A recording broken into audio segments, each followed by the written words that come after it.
अस्सलाम वालेकुम class, sorry for late. हम अपना टॉपिक शुरू करते हैं, that is atomic absorption spectroscopy. इसको एब्रीविएट किया जाता है SAS, एटॉमिक एब्जॉर्प्शन स्पेक्ट्रोस्कोपी को।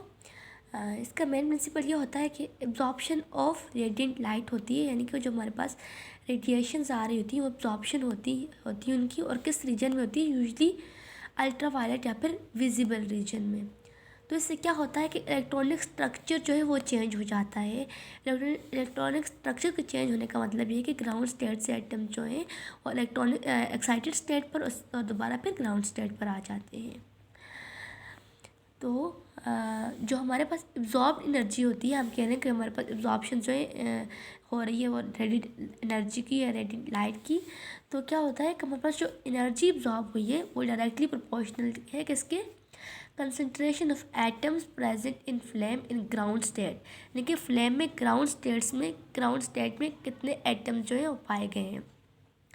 अगर कम हमारे पास एटम ग्राउंड स्टेट में है तो इसका मतलब ये है कि ज़्यादा जो हमारे पास एनर्जी ऑब्जॉर्ब हुई और हमारे पास ज़्यादा एटम जो है एक्साइटेड स्टेट पर चले गए हैं। और अगर हमारे पास ग्राउंड स्टेट पर एटम जो है वो कम है तो इसका मीन है कि अगर ज़्यादा है तो इसका मतलब ये है कि हमारे पास एक्साइटेड स्टेट पर जो एटम गए हैं वो कम है, यानी कि कम एनर्जी हमारे पास एब्जॉर्ब हुई है। तो ये जो टेक्निक है एटॉमिक एब्जॉर्प्शन स्पेक्ट्रोस्कोपी की, वो किसकी हेल्प से की जाती है, किसकी हेल्प से हम इसको परफॉर्म करते हैं, with the help of atomic absorption spectrophotometer. इसमें जो हमारे पास लाइट सोर्स होता है वो होलो कैथोड लैंप होता है। अब होलो कैथोड लैंप जो है वो किस तरह बना हुआ होता है, वो एक जो है ग्लास ट्यूब से बना हुआ होता है और उसमें एक होती है क्वार्ट्ज विंडो, यानी उसमें एक विंडो होती है। उसके अंदर एनोड होता है, दैट इज़ टंगस्टन एनोड, और कैथोड जो होता है वो सिलेंड्रिकल होलो कैथोड होता है। और किससे बना हुआ होता है, made of element to determine, उस एलिमेंट का बना हुआ होता है जिसको हमें डिटरमिन करना होता है, या फिर उसके एलॉय का बना हुआ होता है। और इस जो हमारे पास ग्लास ट्यूब है, इसके अंदर प्रेशर जो है वो रिड्यूस होता है और इसको इनर्ट गैस से फिल किया गया होता है इस ट्यूब को। और जो दोनों हमारे पास इलेक्ट्रोड्स हैं उनको वोल्टेज अप्लाई की गई होती है 300 से 500 वोल्ट तक की।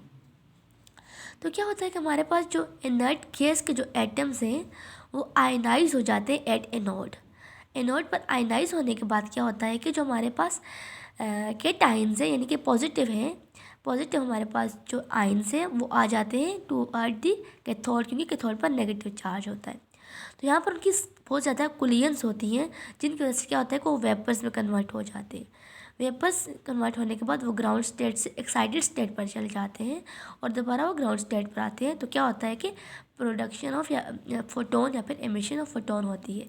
वो फोटोन जो होता है वो हमारे पास यानी कि लाइट प्रोड्यूस होती है, जो कि क्वार्ट्ज विंडो से कहाँ चली जाती है, फ्लेम पर जाती है।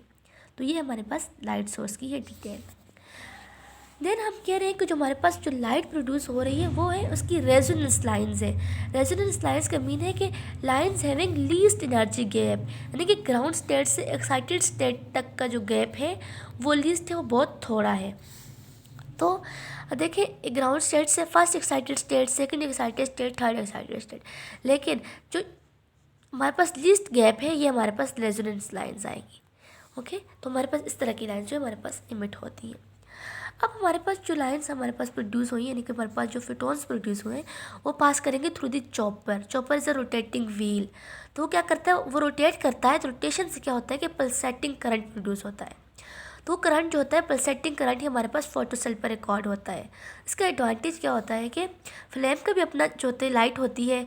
तो हमारे पास जो ऊपर हमारे पास लाइट आ रही थी वो चॉपर से गुजरने के बाद क्या होता है कि वो पल्सेटिंग हो जाती है। तो फ्लेम की और जो हमारे पास लाइट आ रही थी हमारे पास लाइट सोर्स से, वो दोनों आपस में क्या होती है कि मिक्स नहीं होती है, हम इसे डिफ्रेंशिएट कर सकते हैं क्योंकि वो पल्सेटिंग हो जाती है after passing through the chopper. ठीक है, it is a rotating wheel, ये रोटेट कर रहा होता है।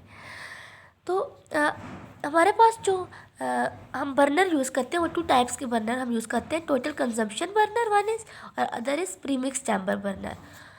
फिर फ्लेम भी 2 टाइप्स के होते हैं, air acetylene flame and then nitrous oxide acetylene flame. दो फ्लेम से अमूमन हम एयर एसिटाइलिन फ्लेम यूज़ करते हैं क्योंकि नाइट्रस ऑक्साइड एसिटाइलिन फ्लेम जो है वो आयनाइजेशन का काज करता है। लेकिन अगर हम देख रहे होंगे अगर हमारे पास ऑक्साइड्स बनना शुरू हो गए with the help of air acetylene flame. अगर हम एयर एसिटाइलिन फ्लेम यूज़ करें और हमारे पास ऑक्साइड बनना शुरू हो गए तो क्या हम यूज़ करेंगे, फिर हम nitrous oxide acetylene flame use करेंगे। फ्लेम से पास होने के बाद हमारे पास करंट कहाँ पर जाएगा, या लाइट जो है वो मोनोक्रोमेटर से पास होगी। उसके बाद डिटेक्टर में से, डिटेक्टर हम दो यूज़ कर सकते हैं, वो फिल्म भी हो सकता है या फिर फोटो मल्टीप्लायर भी हो सकता है। देन एम्पलीफायर में से गुजरेगा हमारा करंट या हमारी light. Then read out device में से, then chart recorder and then digital read out device, यानी जिस पर हम इसे रीड कर सकेंगे। अब हम कहते हैं कि हमारे पास दो टाइप्स ऑफ जो है स्पेक्ट्रोफोटोमीटर यूज़ होते हैं। वन जो है वो तो सिंगल है, उसमें यही कि जो हमने आप ऊपर हमने देखा ये सिंगल जो है बीम स्पेक्ट्रोफोटोमीटर है, ये जो हम इसको देख रहे हैं। लेकिन अगर हम कहते हैं कि डबल बीम स्पेक्ट्रोफोटोमीटर, तो उसमें क्या होगा कि एक हमारे पास सैम्पल बीम होगा, वो तो यही होगा, लेकिन उसके साथ हमारे पास एक और बीम यूज़ होगा, वो कौन सा होगा, रेफरेंस बीम। उसमें क्या होगा कि करंट जो है यहाँ से चॉपर में से पास करने की बजाय डायरेक्ट हमारे पास मोनोक्रोमेटर में आ जाएगा, तो ये रेफरेंस बीम के तौर पर यूज़ होगा। ये इस तरह के जो मोनोक्रोमेटर स्पेक्ट्रोफोटोमीटर्स होते हैं वो ज़्यादा एक्सपेंसिव होते हैं, जबकि सिंगल बीम वाले जो होते हैं वो इतने एक्सपेंसिव नहीं होते। इसमें हमारे पास दो पाथ यूज़ हो रहे हैं, एक तो सैम्पल वाला डायरेक्ट पाथ और दूसरा इसमें रेफरेंस का पाथ अलग। ओके, ये ऊपर हम पाथ यूज़ करेंगे, that is reference beam. Application of absorption spectroscopy are very easy, आप खुद रीड कर सकते हैं। उसमें एक टर्म यूज़ हो रही है मेटलर्जी। तो metallurgy mean extraction of metals from ores, यानी हम ओर से जो है मेटल्स को क्या करते हैं, निकालते हैं, इट इज़ मेटलर्जी। ओके, तो आज के लिए इतना काफ़ी है। अल्लाह हाफिज़।